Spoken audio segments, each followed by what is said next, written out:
A few years ago, I had this moment, one of those gut punch realizations that you can't unsee.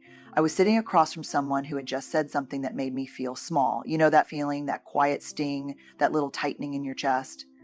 I laughed it off like I always did. But as I drove home, this question hit me so hard I had to pull over. Why do I keep letting this happen?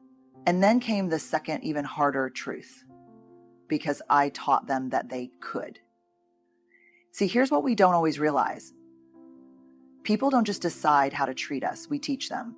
Every time we stay silent when we should speak up, every time we minimize our own needs, every time we tolerate disrespect in the name of being easygoing or nice, we're setting the standard. And what I've learned, sometimes the hard way, is that if you don't set the standard for how you want to be treated, the world will do it for you.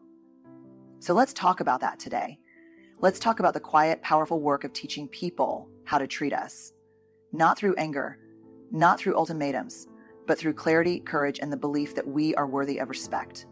Because we are.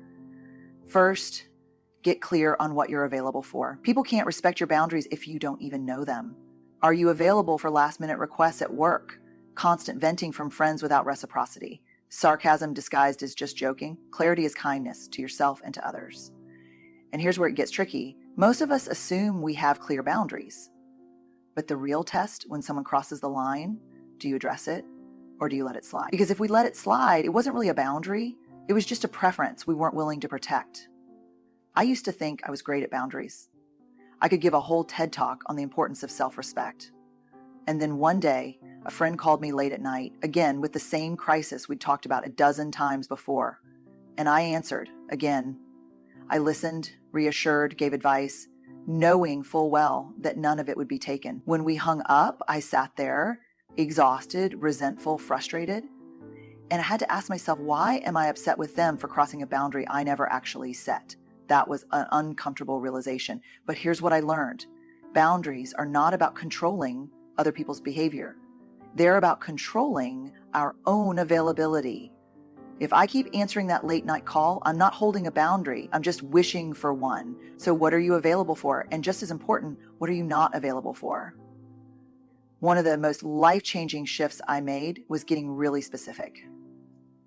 I'm available for meaningful, reciprocal friendships where we both show up for each other. I'm not available for relationships where I'm constantly chasing someone's attention. I'm available for honest, direct communication even when it's hard. I'm not available for passive-aggressive comments disguised as humor. I'm available for hard work and deep commitment. I'm not available for burnout disguised as hustle culture. And once I got clear on that, something incredible happened. My life became a lot simpler. The people who respected my boundaries stayed, and the ones who didn't naturally fell away. No big fights, no dramatic speeches, just a quiet shift in how I showed up. Because here's the thing, when you are clear about what you will and won't accept, you don't have to beg for respect. The right people will adjust, and the wrong ones will remove themselves. Either way, you win. Second, watch your own behavior. Here's an uncomfortable truth. Sometimes we reinforce bad treatment by doing it to ourselves. Apologizing when we're not at fault, laughing off disrespect, shrinking to make others comfortable. The way we treat ourselves sets the bar for everyone else. I learned this the hard way. I used to say sorry like it was punctuation. Someone would bump into me, oh, sorry. A coworker would talk over me in a meeting, oh, no worries. A friend would cancel last minute for the third time in a row, it's totally fine. Except it wasn't fine, it was exhausting. I was exhausted. And one day, someone close to me, someone who loved me said, you don't have to apologize for existing. That one hit deep. Because they were right. Somewhere along the way, I had learned that making myself smaller, easier, quieter was the price of being liked. And the real problem, it wasn't just that other people were treating me that way. I was showing them that I was okay with it. So I started paying attention. And let me tell you, it was uncomfortable at first. I realized how often I dismissed my own feelings before anyone else even had the chance. I'd say it's no big deal when it actually was a big deal. I'd say I totally understand when I really didn't. And I'd say it's fine when, if I was being honest, it wasn't fine at all. And here's what I learned. You cannot expect other people to respect you more than you respect yourself. That's not how this works. If I don't take my own needs seriously, why would anyone else? If I don't value my own time, why would anyone else? So I started making small changes. Instead of automatically saying sorry, I started saying thank you. Thank you for your patience instead of sorry for the delay. Thank you for listening instead of sorry for talking too much. I stopped laughing at jokes that weren't funny. Stopped downplaying my own accomplishments. Stopped saying it's fine when it wasn't. And do you know what happened? The people in my life started treating me differently. Not because I demanded it, not because I lectured them, but because I stopped showing them that I was okay with less. And the people who really cared, they noticed. They adjusted. They respected the new standard. Not because I forced them to, but because I finally respected it myself. Because at the end of the day, people will take their cues from you. If you treat yourself like you matter, they'll follow your lead. Third, communicate with courage. Boundary setting isn't about pushing people away. It's about teaching them how to be in relationship with you. That means saying, I don't accept being spoken to that way, or I value our friendship, but I need more balance. You don't have to explain or over-justify, just say it and let it stand. I used to think that if people really cared about me, they would just know what I needed, that if they truly respected me, they wouldn't cross certain lines. But the truth? Most people aren't mind readers. And if I wasn't willing to speak up, I had no right to be surprised when people continued to treat me the way I had allowed. But let's be real. Saying what you need out loud is hard. It feels risky. What if they get defensive? What if they think I'm overreacting? What if they leave? Those are the fears that keep us quiet, that make us swallow our frustration, smile when we don't mean it, and stay in dynamics that chip away at our peace. I remember the first time I set a real boundary in a relationship. I had a friend who only reached out when she needed something. Advice, support, validation, and for years I gave it freely until one day I realized our entire friendship was built on her needs, not mine. So I decided to do something different. The next time she called mid-crisis, I listened. But instead of jumping into fixer mode, I simply said, I care about you and I want to support you, but I also need our friendship to feel mutual. Lately, it hasn't. Silence, a long, heavy pause. My heart was pounding, and then she said, wow, I didn't even realize, I'm sorry. That was it. No fight, no drama, just clarity. And that's the thing about boundaries. They don't have to come with an explosion.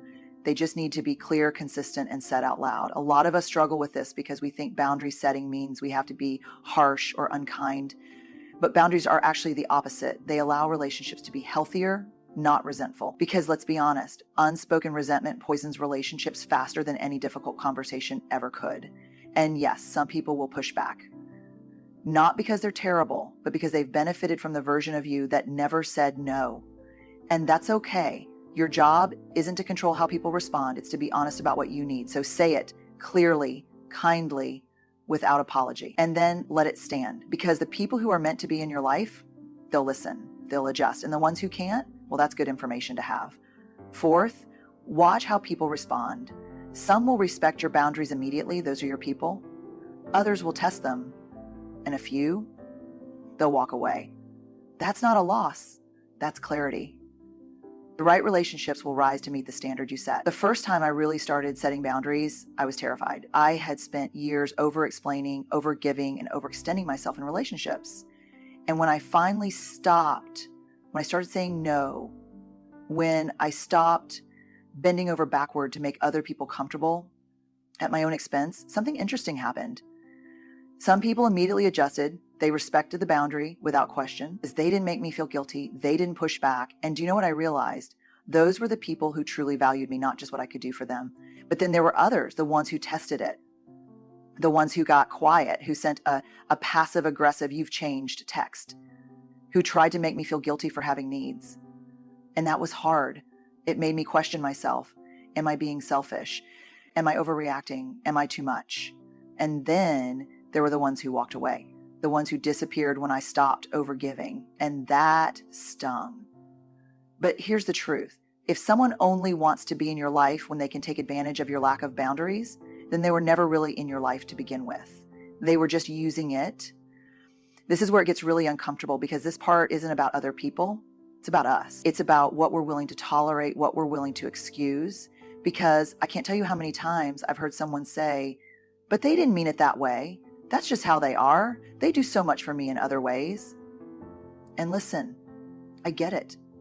It is so much easier to explain away bad behavior than it is to face the fact that someone we love might not actually respect us.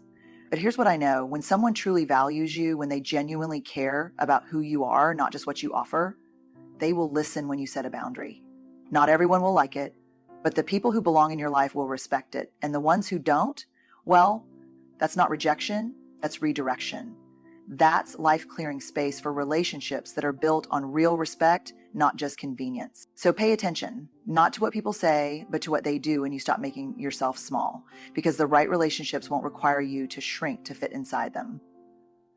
Fifth, remind yourself, you are worthy of respect just as you are, not when you're more successful, not if you're more accommodating, not after you've earned it, right now.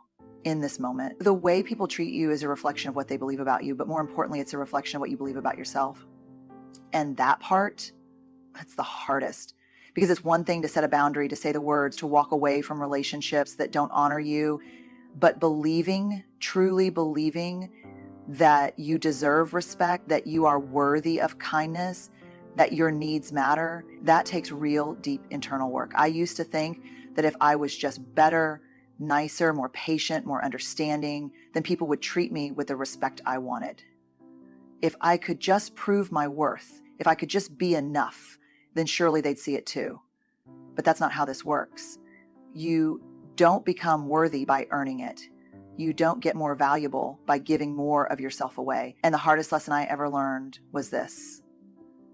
If you wait for other people to give you permission to believe you're enough, you'll be waiting forever. The truth is, most of us were never taught how to believe in our own worth. Maybe we grew up in environments where love felt conditional, where we had to be easy or quiet or high achieving to get approval. Maybe we had relationships where we were only valued for what we did, not for who we were. And so we internalize this idea that respect, kindness, love, those were things we had to earn, things we had to deserve. But here's what I know now. The moment you decide that you are worthy of respect, not because of what you do, but because of who you are, that's the moment your whole life starts to change. Because when you believe in your own worth, you stop chasing people who don't see it. You stop explaining yourself to people who are committed to misunderstanding you. You stop settling for relationships that require you to be less of yourself to be accepted. And listen, I'm not saying this is easy. It's uncomfortable. It takes practice. It takes daily reminders, sometimes hourly ones. It takes unlearning years of conditioning that told you that being liked was more important than being respected, but it's worth it. Because the way you allow people to treat you isn't just about them, it's about you. It's about what you're willing to accept, what you're willing to believe about yourself. And when you finally decide that you deserve respect just as you are without conditions, that's when everything shifts. Because the truth is, you don't have to prove your worth to anyone. You just have to start acting like you already know it. So here's the truth. People will treat you how you let them, not because they're cruel, not because they're out to hurt you, but because we all take cues from each other. We teach people what's okay, what's not, what we'll tolerate, and what we won't. And the good news, you get to set the standard. When you get clear on what you're available for, when you respect yourself first, when you communicate with courage, when you pay attention to how people respond, and when you finally believe deep down that you are worthy of respect, everything changes. Not just how people treat you, but how you move through the world. And I won't lie, this work isn't easy. It takes practice. It takes unlearning. It takes sitting in discomfort and resisting the urge to shrink back into old habits. But I can tell you this, it's worth it. Because you deserve relationships built on mutual respect. You deserve spaces where you don't have to prove your worth. You deserve a life where you are treated with kindness, not because you fought for it, but because you expected it. And if you take nothing else from this, take this. You don't have to demand respect. You just have to stop accepting anything less. Good luck, and remember, you are worthy. Always.